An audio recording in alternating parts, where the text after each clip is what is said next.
अपने पसंदीदा शो के फुल एपिसोड देखने के लिए अभी डाउनलोड करें दंगल play app.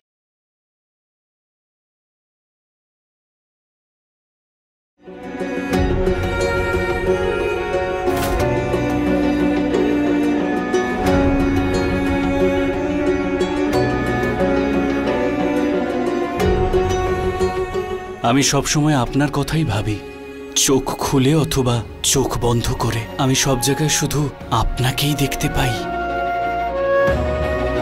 I love you শালু।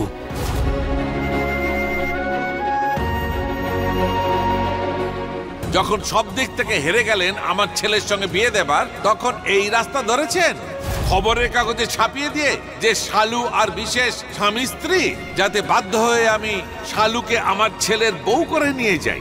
এখন সত্যিটা বেরিয়ে এসেছে, আর আপনার মেয়ের ব্যবহারও সারা দুনিয়া দেখেছে।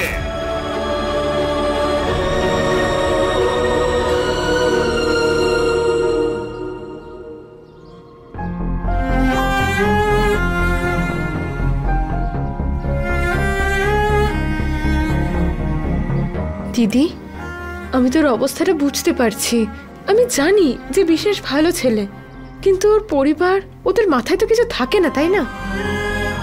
এবার দেখ, যারা এখনই এইসব ভুলভাল কথা বলছে, পরে তো তোর মাথার উপর উঠে নাচবে ওই লোকগুলো। আমি বলছি শোন, হয়তো মুখের উপর একদম ভালো করে উত্তর দেওয়া উচিত, নয়তো ওদের থেকে দূরে থাকা উচিত। কি ভাবছিস তুই দিদি? দেখ, যদি বিশেষ তোকে পছন্দ করে তাহলে ওর পরিবারকে মানানোর দায়িত্ব কিন্তু ওরই।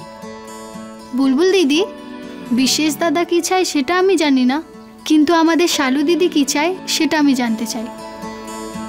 দিদি, তুমি কি বিশেষ দাদাকে ভালোবাসো? বল না রে দিদি। ভালোবাসা আর পছন্দ করার মধ্যে অনেক পার্থক্য। বিশেষ আমায় ভালোবাসে, কিন্তু আমি হয়তো ওকে পছন্দ করি, ভালোবাসি না। দেখ দিদি, তোর মনে যদি বিশেষের জন্য একটুও ভালোবাসা থেকে থাকে তো তুই বলে দে, ওর বাবা মাকে আমি ঠিক সামলে নেব। এমন টাইট দেবো আমি যে ওনাদের মুখ থেকে হ্যাঁ ছাড়া অন্য কিচ্ছু বেরোবে না। কত বাজে তোরা দুজন। আমি টেনশনে মরছি আর তোরা মজা করছিস। বললাম তো আমি এখন আমার দিক থেকে এরকম কিছুই নেই। দেখলি মুস্কান, আমি বলেছিলাম না তোকে, দিদির মনে বিশেষের জন্য কোনো জায়গাই নেই। তাহলে তো কোনো অসুবিধাই নেই। হয়তো বিশেষ দাদা এমনিই ভালোবাসে দিদিকে, আমাদের দিদি তো ওনাকে ভালোবাসেই না। বিশেষ আমায় ভালোবাসে, কিন্তু সেই ভালোবাসায় আটকে রাখতে চায় না। তাই তো সকলের সামনে আমার মতটা জিজ্ঞেস করলো, আর সবকিছু আমার উপরে ছেড়ে দিল। কাল রাঁচি থেকে ফেরার সময় আই লাভ ইউ শালু। আপনি মন থেকে আমাকে আজকে বলুন, আপনি কখনো আমার জন্য ফিল করেননি?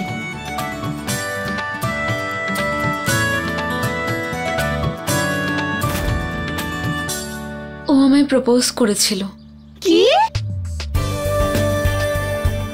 তাহলে দিদি শেষে সত্যিটা নিজের মুখে স্বীকার করলে তো? আরে মুস্কান, আমি তো অনেক আগে থেকেই জানতাম। আমি দিদির মুখ থেকে শুধু শুনতে চাইছিলাম। এমন নয় যে আমার বিশেষকে ভালো লাগে না, কিন্তু আমি আমার সীমা আর পরিস্থিতি দুটোই বুঝি।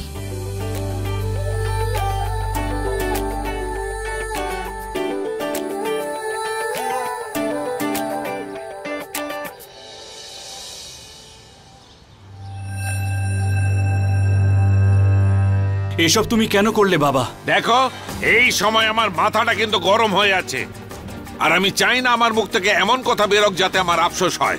আরে তুমি ওখানে গেলেই বা কেন? তুমি আমায় বলবে যে আমি কোথায় যাব আর না যাব? হ্যাঁ, তুমি তো আমার কথা ভাবোইনি। নিজের বাবার মান সম্মান নিয়ে খেলছো। আরে তুমিই তো গিয়েছিলে না আমার সম্বন্ধ নিয়ে শালুদের বাড়ি? হ্যাঁ, এইটাই আমার জীবনের সবচেয়ে বড় ভুল ছিল। তখন ওই মেয়েটার পরিবারের আসল রূপ আমার সামনে আসেনি। বাবা, আমি বিয়ে শালুকেই করতে চাই। এই বাড়িতে বিয়ের পর শালু আসবে, ওর পরিবার আসবে না। বিশেষ, তুমি এখন আর বোঝাতে পারবে না। ভালোই হয়েছে যে এবার গুড্ডু মিশ্রর হাতে এই সম্বন্ধটা জোড়ার ভার দিয়ে এসেছি।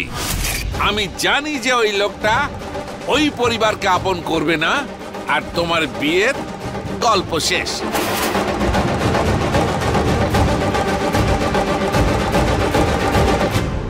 তার মানে এই সব কিছু তুমি রাগের মাথায় নয়, জেনে শুনে করেছো?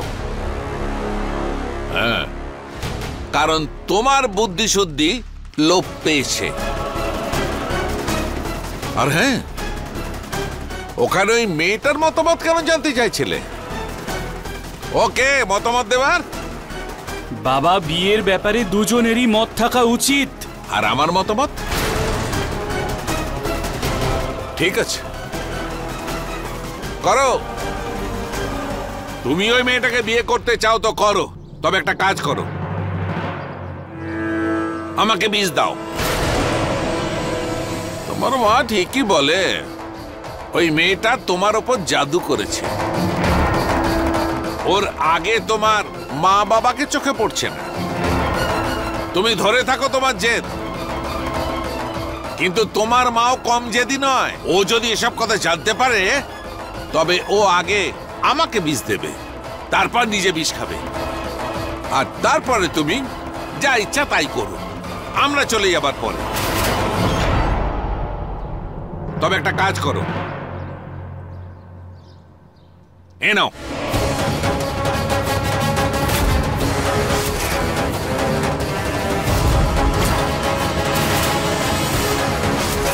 এই বিষটা নাও, দুধে মিশিয়ে নিয়ে এসো আর আমাকে খাইয়ে দাও। আর তারপরে আমার চিতার আগুনের সঙ্গে 7 পাক ঘুরে নিও। ওই স্বামী পরিত্যক্তা মহিলার মেয়ের সঙ্গে। এসব কি বাবা? ছাড়ো এসব। আমি মাকে বুঝিয়ে সবটা বলবো। আরো মেনে নেবে? হ্যাঁ, নির্মলা আমার অর্ধাঙ্গিনী, তোমার থেকে আমি ওকে বেশি চিনি, বুঝলে? ভাঙবে কিন্তু মচকাবে না ও। কথা দাও যে বিয়ের কথা তুমি তোমার মায়ের সঙ্গে বলবে না। ঠিক আছে বাবা, যদি তোমরা দুজন চাও যে আমি শালুকে বিয়ে না করি, তাহলে আমি করব না। কিন্তু তুমিও একটা কথা শুনে রাখো, আমার শরীরে তোমার রক্তই বইছে। যদি আমার বিয়ে শালুর সঙ্গে না হয়, তাহলে কারোর সাথেই হবে না। আমি বিয়েই করব না।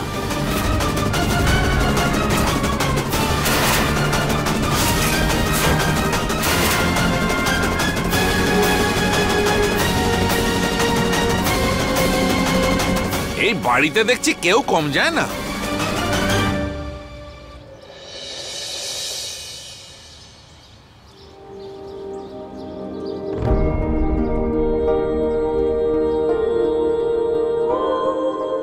একটা সমস্যার সমাধানও হয় না, আর একটা চলে আসে। জানি না বিশেষের সঙ্গে কাজ করা, কথা বলা ঠিক হবে কিনা।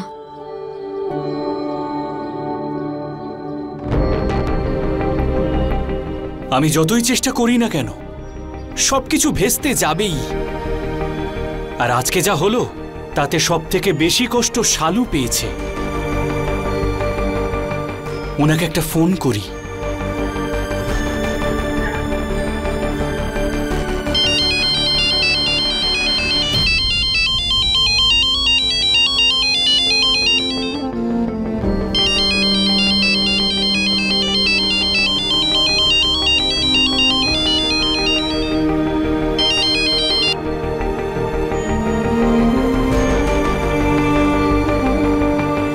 ফোন কাটছে কেন?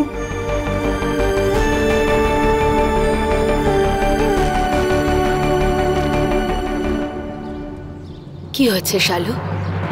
কি নিয়ে এত টেনশন করছিস তুই? আজ যা কিছু হয়েছে সেগুলো হওয়া উচিত হয়নি। আমার জন্য তোমাদের সবাইকে। আজ যা কিছু ঘটেছে তাতে তোর কোথাও দোষ ছিল না। কিন্তু মা, কারণ তো আমিই ছিলাম। সবকিছু ঠিক হয়ে যেত, আমি নিজেকে সামলেও নিয়েছিলাম, কিন্তু তাও ঘেটে গেল।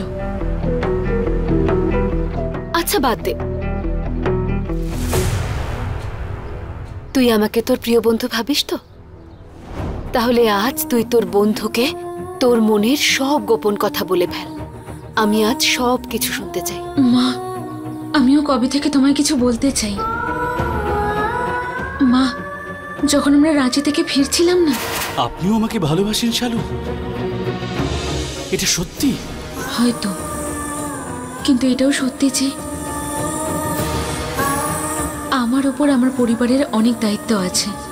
আর জীবনে ভালোবাসা আর বিয়ের মতো বড় সিদ্ধান্ত নেওয়ার আগে আমাদের নিজেদের পরিবারের দায়িত্ব সম্পূর্ণ করা উচিত।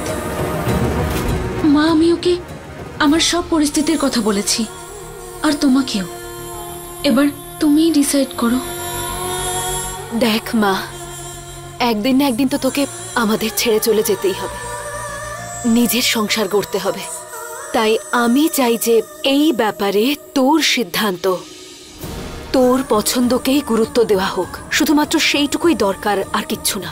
মা, কিন্তু আমার কাছে তোমার পছন্দটাই আমার পছন্দ।